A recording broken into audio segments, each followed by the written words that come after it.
앞서 이제 뭐 기분이 너무 좋으니까 저도 모르게 뭐 마감 상한 벌써 터트렸어요. 네, 다 1%대 상승으로 마감했는데 다우도 진짜 오랜만에 1.1% 올랐습니다.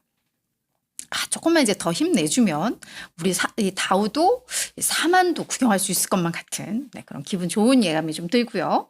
S&P 500도 1% 올랐습니다. 지금 그럼 7거래일 연속 상승이죠. 네, 우리 5,600도 봤습니다. 웬만한 증권사들이 이야기하는 연말 목표치 이미 좀 도달을 한 뭐 그런 상황인 것 같아요. 그리고 나스닥 지수도 1.2% 상승하면서 18,600까지 오른 상황입니다.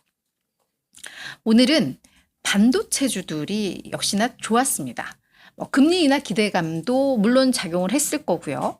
그리고 우리 오늘 TSMC가 2분기 실적을 공식적으로 발표한 건 아니고 그냥 매출 실적만 그냥 간이 실적을 공개를 한 거죠. 근데 괜찮았어요. 그러면서 그게 약간 투자 심리를 많이 자극을 한 게 아닌가. 그래서 필라델피아 반도체 지수가 오늘 2.4%나 올랐거든요. 그래서 이런 영향들이 오늘 시장을 좀 이끌었다. 지수 상승을 이끌었다. 이렇게 보시면 될 것 같습니다. 근데 이 대목에서 많은 분들이 우려는 해요. 야, 어떻게 시장이 이렇게까지 오를 수가 있냐. 상반기 때도 뭐 S&P가 뭐 16% 오르고 뭐 이랬는데 어떻게 상승 랠리가 이렇게 이어질 수 있지? 이거 이제 슬슬 거품 아니야? 라고 우려가 나올 수도 있어요. 그 부분에 대해서 우리 투자사인 서튜이티의 스콧 웰치 최고 투자 책임자는 뭐라고 하냐면 그래, 시장에 이 거품이 있는 것처럼 좀 보일 수는 있을 것 같다. 하지만 메가캡 기술주들, 그러니까 대형 IT 기업들의 이익을 봤을 때 지금의 이 가치평가, 계속해서 오르고 있는 이 주가, 이 가치평가를 뒷받침할 수 없다는 징후가 없다. 그러니까 이 가치평가 이거 너무 고평가 아니야? 라고 볼 만한 그런 증거 없다라는 거죠. 그러면 지금은 적정하다라는 거예요. 이들의 실적과 이런 이익을 봤을 때. 다만 우려되는 건 시장이 7개에서 10개 이 대형주 메가캡을 중심으로 해서 이렇게 이끌고 있기 때문에 이들이 지금 S&P 500 시가총액에서 약 30-40%를 차지해요. 7개에서 10개 종목이. 이게 이제 약간 주의가 필요하다. 라고는 이야기는 하고 있습니다. 이게 혹여나 뭐 지금까지는 이게 뭐 거품 징후는 없지만 혹여나 이런 종목들이 미끄러지기 시작하면 그 시장에 미치는 파급력이 커질 수밖에 없잖아요. 쏠림이 지금 너무 심하다 보니까. 그래서 그거에 대해서는 우리가 계속 좀 주의를 해야 하는 요인이다. 하지만 지금 시장을 거품이라고 할 만한 그건 없다. 이렇게 또 진단을 하고 있는데 뭔가 되게 객관적인 느낌도 좀 나는 것 같고. 그죠? 약간 그런 상황입니다. 그래서 시장에 대해서 요즘 이런 다양한 해석들이 나오고 있다는 거 정리를 해드렸고요. 자, 우리 제롬 파월 연준 의장, 우리 JK, 우리 미국 특파원께서 우리 막 형님이라는 얘기가 나오고 70이 넘으셨는데도 멘트가 너무 활발하셔서 오늘 완전히 막 이게 막 좋은 말 많이 하던데 네, 자 금리 인하에 대한 기대감을 높였습니다. 우리 어제 상원의회에 출석해서는 지금 높은 인플레이션만 많이 우려되는 요인은 아니야라고 했어요. 그래서 뭔가 제롬 파월 연준 의장이 다른 경제 상황에 대해서도 이제 우려를 하기 시작했구나. 너무 이제 물가에만 집중하는 게 아니구나. 이제 약간 우리가 그런 해석들을 했었는데 그거에 대해서 이제는 노동 시장이 약화되고 있는 게 좀 우려된다. 그래서 이 노동 시장이 약화되면서 인플레이션 하방 압력으로 작용을 할 것이다라는 멘트를 했습니다. 그러면서 확실히 파월은 또 원론적인 이야기를 많이 했어요. 자꾸 이제 정치권에서 대선 앞두고 금리 인하에 대한 이제 약간의 압박이 들어오는데 우리의 정책 판단은 정치적인 걸 고려하지 않는다. 우리는 경제적 데이터에 따라서 움직일 것이고 그만큼 우리는 운영의 독립성을 가지고 있고 특히 물가를 안정시키고 일자리를 보호하는데 우리는 집중을 하겠다라고 했는데 이제 약간 물가에 대해서는 우려가 많이 덜어진 듯한 뉘앙스가 좀 있었고요. 오히려 이제 노동시장이 약화되고 있는 데 대해서 조금 더 주목하는 듯한 뉘앙스가 있었거든요. 그 얘기는 금리 인하가 머지않았다라는 걸 시사했다라고 우리는 볼 수 있을 것 같습니다. 그러면서 물론 이제 중립금리는 아마 더 오른 것 같다라고 이야기를 했습니다. 그러니까 우리가 늘 기대했던 우리가 적정, 야, 지금 5%대는 너무 높고, 뭐 한 몇 퍼센트 정도에 돼야지 되지 않아?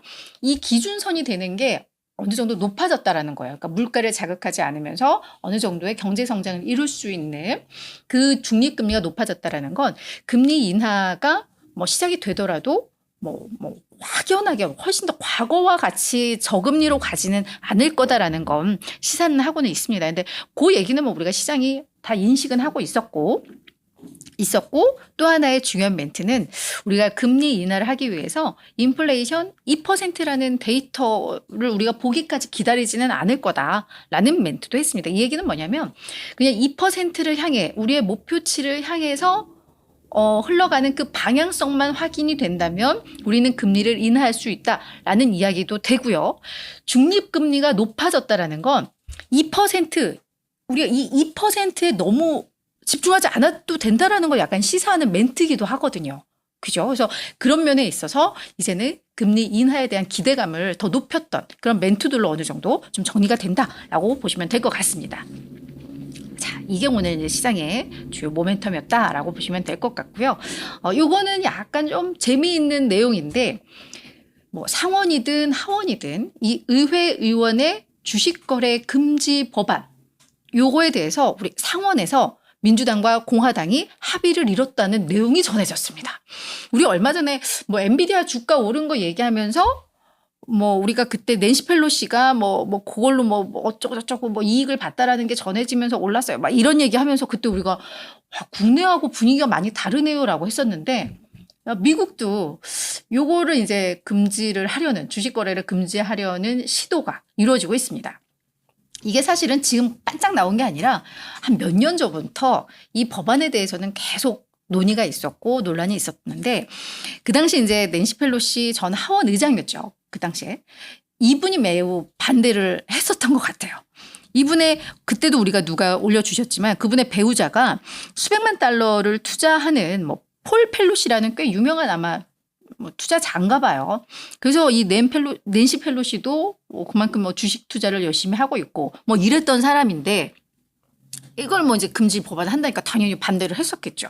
그러면서 그 당시에 논리는 자유시장 경제에 참여하는 걸 우리 의원들이 참여하는 걸 그걸 반대하는 법안인데 이게 맞냐라고 하면서 반대를 하다가 2022년쯤에 이 반대 의견을 약간 철회를 했었던 것 같아요. 그러면서 이제 이 법안 추진이 조금 더 탄력을 받았다가 이제 지금 약간 구체화되는 그런 내용인 것 같은데 그래서 오는 24일 날 국토안보 및 정부업무위원회라는 요 상임위에서 요 법안을 아마 처음으로 심의를 하는 것 같습니다. 그래서 이게 실제로 통과가 되고 뭐 이렇게 된다면 아무래도 이게 뭐 의회 의원뿐만 아니라 배우자, 자녀 그리고 뭐 대통령, 부통령까지 다 포함해서 주식 거래가 금지될 수 있다는데 그 이유는 그거예요. 입법하는 과정에서 시장에 알려지지 않은 정보들을 우리 의회 의원들은 먼저 볼 수 있고 그죠? 그러니까 어떤 정보의 비대칭성이 맞죠. 그래서 국내에서도 저런 걸 되게 다 보고하도록 하고 금지하고 하는 것도 같은 맥락일 텐데 이제 미국에서는 이제 지금 이런 시도가 이루어지고 있는 것 같습니다. 그래서 요것도 좀 그냥 재미있는 이슈여서 정리를 해왔습니다. 자, 마지막은 종목 뉴스기는 한데요. 우리 오늘 AMD도 주가가 한 3.9% 올랐는데 유럽의 사설 AI 연구소인 실로 AI를 6억 6,500만 달러에 인수한다고 합니다. 요건 이제 추진하는 거고 올 연말까지 요 거래를 마무리하는 걸 목표로 하고 있는데 요 실로 AI가 유럽과 북미에서 사업을 영위하는 기업이고요. 고객이 자사의 제품과 서비스 그리고 운영 뭐 이걸 하는 데 있어서 뭐 요런 시스템에 AI를 이렇게 통합시키는 뭐 그럴 수 있는 뭐 시스템? 요거를 뭐 지원하는 뭐 그런 연구소인 것 같아요. 그래서 AMD에서는 요거 나오고 나서 이번 인수합병이 마무리가 되면 우리 AI 전략을 더욱 가속화시킬 수 있을 것이다 라고 이야기를 했고 이게 제대로 잘 되면 엔비디아와 뭐 당연히 엔비디아를 뭐 뛰어넘을 수 있는 건 아니지만 그래도 경쟁을 할 수 있는 그 갭을 어느 정도 줄일 수 있다라는 평가들을 좀 받기도 했습니다. 그래서 요 뉴스가 있었다라는 거 이거 참고하시면 좋을 것 같아요.